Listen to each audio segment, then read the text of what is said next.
அனைவருக்கும் வணக்கம். நான் பிரபாகர் ஜோதிடர். ஓம் சிவாய நமக. சிவசக்தி திருச்சிற்றம்பலம். இன்று பிறந்த நாள் காணும் அனைவருக்கும் வாழ்த்துக்கள். அதே போல் இன்று திருமண நாள் காணும் அனைவருக்கும் வாழ்த்துக்கள். இறைவனுடைய அருள் பரிபூர்ணமாக உங்களுக்கு கிடைக்கட்டும். உங்களுடைய மனம் எதை நீ ஆசைப்படுகிறதோ அந்த ஆசை நியாயமான ஆசையாக இருந்தால் நிறைவேறட்டும் என்று எம்பெருமான் சிவபெருமானிடம் அடியேன் வேண்டிக் கொள்கிறேன். இப்போ நான் என்ன சொல்ல போகிறேன்னா, இந்த குரு பயிற்சி கும்பராசிக்கு எப்படி இருக்கும் என்றதை பார்க்கலாம். கும்பராசியை பொறுத்து மட்டும் இந்த குரு பயிற்சி சவால்களை வெற்றிகரமாக மாற்றும் ஆண்டாக அமையப்போகிறது. குரு பகவான் கும்பராசிக்கு 6ஆம் இடமான ரூண ரோக சத்துருஸ்தானத்தில் உச்சம் பெற்று அமர்கிறார். பொதுவாக 6இல் குரு மறைவது அவ்வளவு சிறப்பில்லை என்று ஜோதிட சாஸ்திரங்கள் சொல்லப்பட்டுள்ளது. கும்பராசிக்கு அவர் 2 மற்றும் 11ஆம் அதிபதி, அதாவது தனம் மற்றும் லாபதாபதி என்பதால் அங்கு அவர் உச்சம் பெறுவதாலும் கெடும் பலன்கள் குறைந்து விபரீத ராஜயோக பலன்கள் கிடைக்கக்கூடிய வாய்ப்பு இந்த கும்பராசிக்காரர்களுக்கு ஏற்படும். இப்போ பார்த்தீங்கன்னா, வாக்கிய பஞ்சாங்கப்படி வைகாசி மாதம் 12ஆம் நாள் ஆங்கில தேதி 26/5/2026 செவ்வாய்க்கிழமை பகல் 11:08 மணிக்கு மிதுன ராசியிலிருந்து அவர் கடக ராசிக்கு பயிற்சியாகிறார். அதே போல் திருக்கணித பஞ்சாங்கப்படி வைகாசி மாதம் 18 ஆங்கில தேதி 1/6/2026 திங்கட்கிழமை இரவு 1:50 மணிக்கு மிதுன ராசியிலிருந்து கடக ராசிக்கு குரு பகவான் பயிற்சி அடைகிறார். இப்போ இந்த கும்பராசிக்காரர்களுக்கு இந்த குரு பயிற்சி பார்த்திங்கன்னா, குடும்பம் மற்றும் லாப அதிபதியான குரு பகவான் 6இல் அமர்வதால் உழைப்பால் மட்டுமே முன்னேற முடியும். 6இல் குரு நின்றால் அலைச்சல் மிஞ்சும். எனினும் அவரது பார்வைகள் உங்கள் ராசிக்கு 10ஆம் இடம் தொழில், 12ஆம் இடம் விரயம் மற்றும் ஆயுள், 2ஆம் இடம் தனம் மீது விழுவதால் பொருளாதார நிலை பாதிக்கப்படாது. எதிரிகளை வீழ்த்த பலம் கிடைக்கும். கடன்களை அடைக்கக்கூடிய வழிகள் பிறக்கக்கூடிய வாய்ப்பு இந்த கும்பராசிக்காரர்களுக்கு ஏற்படும். இப்போ இந்த கும்பராசிக்காரர்களுக்கு குடும்பத்தில் சுபகாரியங்கள் நடைபெறக்கூடிய வாய்ப்புகள் ஏற்படும். குரு தனது சொந்த வீடான 2ஆம் இடத்தை பார்ப்பதால் குடும்ப உறுப்பினரிடையே ஒற்றுமை நிலவும். பிரிந்திருந்த உறவினர்கள் தேடி வருவார்கள். உங்கள் பேச்சுக்கு மதிப்பு இருக்கும். எனினும் 6இல் குரு இருந்தால் அவ்வப்போது தேவையற்ற விவாதங்கள் வரக்கூடிய வாய்ப்புகள் ஏற்படும். அதனை தவிர்ப்பது நல்லது. எந்த செயல் செய்தாலும் சிந்தித்து செயல்படணும். அதேபோல் விட்டு கொடுத்து செல்வது மூலமும் நீங்கள் அமைதி காக்கலாம், கருத்தில் கொள்ளுங்கள். இந்த கும்பராசிக்காரர்களுக்கு பொருளாதார நிலையை பொறுத்தவரை பார்த்திங்கன்னா, லாப அதிபதி 6இல் மறைவதால் பெரிய முதலீடுகளை தவிர்க்க வேண்டும். ஆனால் குருவின் பார்வை 2இல் விழுவதால் பண தட்டுப்பாடு ஏற்படாது. பழைய கடன்களை திரும்பி செலுத்தி நிம்மதி அடைவீர்கள். சுப விரயங்கள், அதாவது வீடு கட்டுதல், சீமந்தம், கல்வி செலவு, திருமண பாக்கி, திருமண செலவு, இதுபோல் சுப விரயங்கள் ஏற்படக்கூடிய வாய்ப்புகள் ஏற்படும்.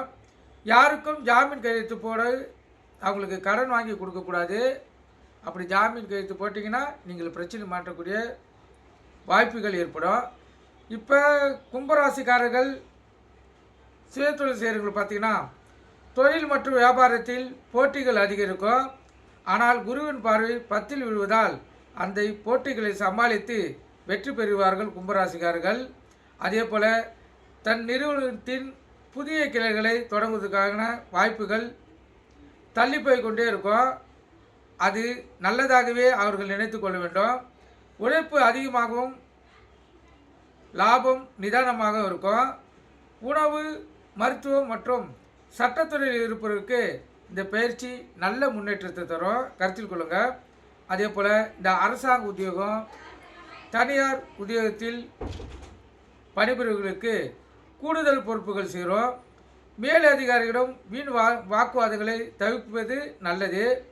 மறைமுக எதிர்ப்புகள் அலுவலகத்தில் தலை தூக்கும். எனவே உங்கள் வேலைகளில் கண்ணும் கருத்துமாக இருப்பது அவசியம்.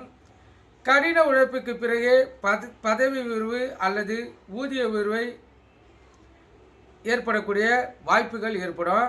சிலருக்கு வெளியூர் வேலைவாய்ப்புகள் அமையக்கூடிய வாய்ப்பு இந்த காலகட்டத்தில் ஏற்படும். ஏன்னா 12ஆம் ஸ்தானத்தை பார்ப்பதால் கண்டிப்பாக வெளியூர் பயணங்கள் மேற்கொள்வங்களுக்கு இந்த குரு பயிற்சி அவங்களுக்கு அதை நிறைவேற்றி தரும். உடல் ஆரோக்கியம் பார்த்திங்கன்னா, உடல் ஆரோக்கியத்தில் கூடுதல் கவனம் செலுத்துவது தேவை. 6ஆம் இடம் நோயை குறிக்கும் என்பதால் செரிமான கோளாறுகள், சர்க்கரை நோய் அல்லது கல்லீரல் தொடர்பான உபாதைகள் ஏற்படக்கூடிய வாய்ப்புகள் உண்டு. முறையான உணவு பழக்கமும் உடற்பயிற்சியும் அவசியம் தேவை. அதே போல் தாயாரின் உடல்நலத்தில் அக்கறை காட்ட வேண்டியது இருக்கும். சிறிய சிறிய பாதிப்புகள் தாயாருக்கு வந்து கொண்டே இருக்கும். அதனால் உடனடியாக மருத்துவரை அணுகுவது நல்லது. இந்த கும்பராசி பெண்களுக்கு இந்த குரு பயிற்சி பார்த்திங்கன்னா, பொறுப்புகள் கூடும். குடும்ப நிர்வாகத்தின் சிக்கனத்தை கடைப்பிடிப்பார்கள். வேலைக்கு செல்லும் பெண்கள் தங்கள் பணிகளில் கூடுதல் கவனத்துடன் செயல்பட வேண்டும். ஆபரணங்கள் வாங்கும்போது யோகம் உண்டு. அதேபோல் ஆரோக்கியத்தில் சிறு சிறு தொல்லைகள் வந்து நீங்கும். ஆன்மீக பயணங்களில் ஆர்வம் காட்டக்கூடிய வாய்ப்புகள் பெண்களுக்கு ஏற்படும். கும்பராசி மாணவர்கள் பார்த்திங்கன்னா, இது ஒரு சவாலான ஆண்டாகும். கல்வியில் கவன சிதறல்கள் ஏற்படக்கூடிய வாய்ப்புகள் உண்டு. விடாமுயற்சியுடன் படித்தால் போட்டித் தேர்வுகளில் வெற்றி பெறலாம். 6இல் குரு அமர்வது போட்டித் தேர்வுக்கு சாதகமான அமைப்பாகும். உயர்கல்விக்காக கடனுதவி எதிர்பார்த்தவர்களுக்கு அது எளிதில் கிடைக்கக்கூடிய வாய்ப்புகள் ஏற்படும். இப்போ இந்த கும்பராசிக்காரர்களுக்கு பரிகாரம் பார்த்திங்கன்னா, புதன்கிழமை அல்லது வியாழக்கிழமைகளில் வராகி அம்மனை வழிபடுவது கல்வியிலும் தொழிலிலும் அவங்களுக்கு வெற்றியை தேடித்தரும். அதே போல் வெள்ளிக்கிழமையில் குலதெய்வ வழிபாடு செய்வதால் நன்மைகள் அவங்களுக்கு அதிகமாக நடக்கும். வியாழக்கிழமை தோறும் நவகிரக குருக்கு மஞ்சள் நிற மலர்களால் அர்ச்சனை செய்து வழிபடலாம். அதே போல் நோயாளிகளுக்கு மருந்து வாங்கி தருவதிலும் அல்லது ஏழைகளுக்கு அன்னதானம் செய்வதிலும் இந்த 6ஆம் இடத்து குரு பாதிப்பை குறைக்கலாம். கருத்தில் கொள்ளுங்கள். இப்போ சுருக்கமாக சொல்லப்போனால் இந்த குரு பயிற்சி கும்பராசிக்கு போராட்டத்துக்கு பிறகே வெற்றியை வழங்கும். அதனால் விழிப்புணர்வோடு இருந்து சிந்தித்து செயல்பட்டால் தடைகளை தகர்த்து முன்னேற்றம் அடையக்கூடிய வாய்ப்புகள் ஏற்படும். எந்த செயல் செய்தாலும் அதை சிந்தித்து செயல்பட்டால் உங்களுக்கு அதாவது ஏற்படக்கூடிய பிரச்சனைகளையும் தோல்விகளிலிருந்து உங்களை நீங்கள் தற்காத்து கொள்ளலாம். நீங்கள் கற்றுக்கொண்டு பயன்படுங்க. நன்றி, வணக்கம், வாழ்க வளமுடன்.